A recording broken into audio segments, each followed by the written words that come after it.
राधा हमेशा शैतानियां करती रहती थी।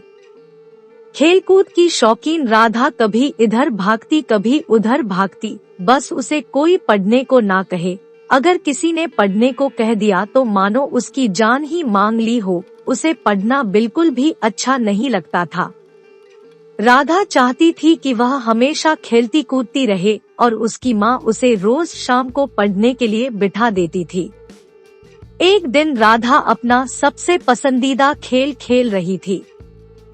जैसे ही उसकी माँ ने उसे पढ़ने को कहा वह बहुत ज्यादा गुस्सा हो गई।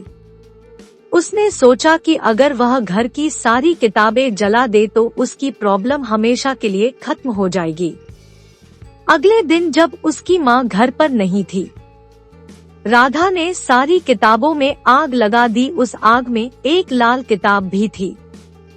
जैसे ही वह किताब जली, बिजली जोर जोर से गड़गड़ाने लगी, तेज हवाएं चलने लगी और अचानक से एक लपट बाहर निकली जो धीरे धीरे एक औरत का रूप लेने लगी। राधा उसे देखकर बहुत ज्यादा डर गई। तभी अचानक वहाँ पर उसकी माँ आ गई और राधा को एक थप्पड़ लगा दिया और राधा की माँ तुरंत उसे पूजा वाले कमरे में ले गई।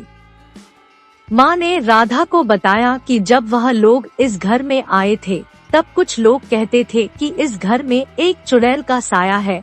तो उन लोगों ने एक बड़े पुजारी को बुलाकर इस घर की पूजा कराई और उस पुजारी ने अपनी शक्ति से उस चुड़ैल के साए को इस किताब के अंदर कैद कर दिया और बोला कि कभी भी इस किताब को कोई हाथ ना लगाए और अगर गलती से किसी ने इसे आग में डाल दिया तो यह चुड़ैल वापस आजाद हो जाएगी। राधा यह बात सुनकर डर गई और बोली, माँ अब क्या करें? तब माँ ने बोला, पुजारी जी ने उन्हें एक पवित्र जल दिया था कि अगर यह चुड़ैल कभी गलती से बाहर आ भी जाए तो इस जल को छिड़ककर उस चुड़ैल को फिर से कैद किया जा सकता है। पर अब मुश्किल यह थी कि यह जल छिड़का कैसे जाए, क्योंकि वह चुड़ैल काफी गुस्से में थी, क्योंकि उसे इतने लंबे समय तक के लिए इस किताब में बंद कर दिया था। तभी अचानक वहाँ रोते बिलखते दो छोटे छोटे बच्चे आ गए और वह चुड़ैल उन बच्चों के पास शांति से खड़ी थी। माँ धीरे से कमरे से बाहर आई और उस चुड़ैल से बात करने की कोशिश करने लगी। जैसे उस चुड़ैल ने माँ को देखा, वह चुड़ैल माँ पर हमला करने के लिए भागी। माँ के हाथ में वह पवित्र जल था। जल को देखकर चुड़ैल डर गई और वहीं रुक गई और बोली, मेरे पर यह जल मत डालो, मेरे बच्चे फिर अकेले हो जाएंगे। माँ ने उस चुड़ैल को बड़े ध्यान से देखा और पूछा कि तुम्हारे साथ क्या हुआ था? चुड़ैल बोली, मेरे पति ने मुझे वही जिंदा जला दिया था और मेरे बच्चे भूखे बिलखते रह गए और ऐसे ही उन्होंने भी दम तोड़ दिया। बस अंतर इतना रहा कि मैं तो चुड़ैल बन गई और मेरे बच्चे भूत बन गए। तब से हम यहीं रहते थे, पर 10 साल पहले तुम आए और तुमने मुझे इस किताब में कैद कर दिया।